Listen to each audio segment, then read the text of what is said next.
Mr. Wilmot Brown, in November of last year, that's almost 5 months after the alleged rape, you wrote Mrs. Beale 2 letters, I believe. I did, yes. In fact, we have these letters here. They can be read out if necessary. Would you like to confirm these are your letters? They are, yes. Exhibit C, Your Honour. What was your purpose in writing these letters? To persuade her to drop the case, obviously. To let you off the hook? No, to get her to cease sent. Look, I knew she was under pressure from her family. They didn't like me. They'd cooked up the charge between them. Oh, come on. I tried to point this out to her and explain that the case would do neither of us any good. Did you offer her anything in the letters? Well, certainly not. Are you sure? Well, I might have mentioned as an entirely separate issue that I had a friend in the retail trade who might be able to help her. Well, just as a friendly gesture. Yes, I see. Did she reply to the letters? No. In December 1988, you again made contact with her. Yes. Which was, of course, strictly against your conditions of bail.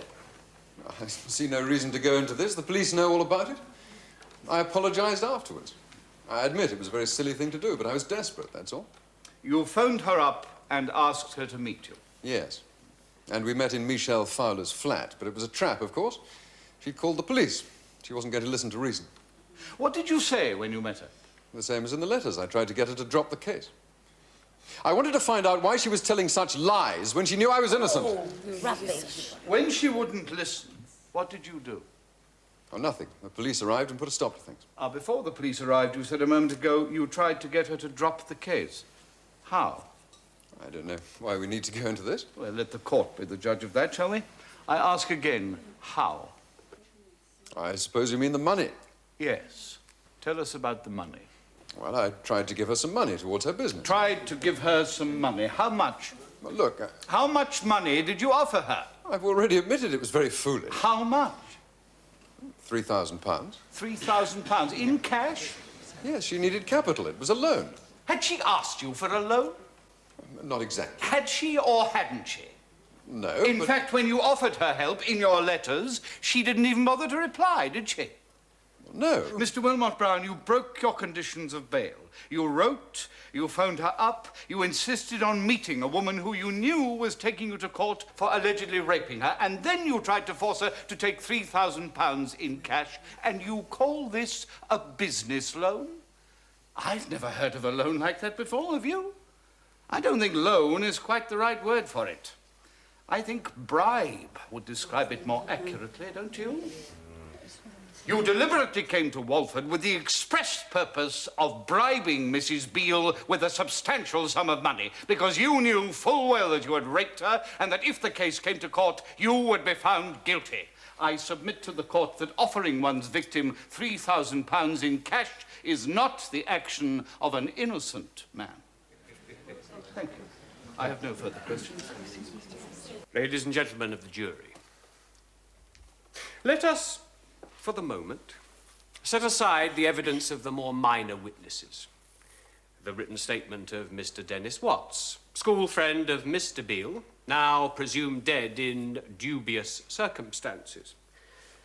The evidence of Mrs. Pauline Fowler, twin sister to Mr. Beale, who has admitted to this court that she would say anything to protect her family.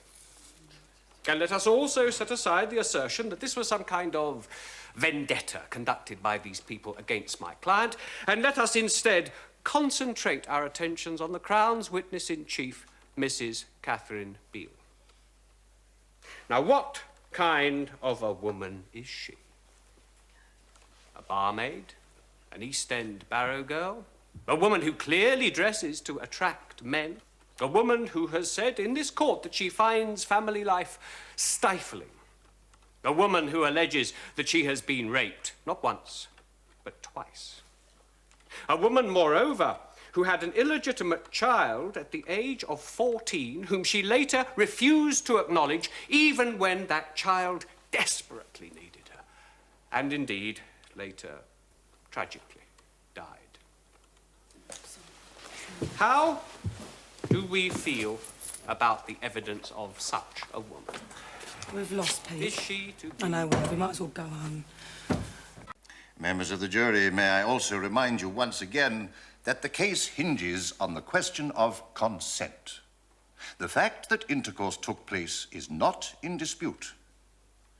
You must address yourselves to the question simply, did she or did she not consent to intercourse?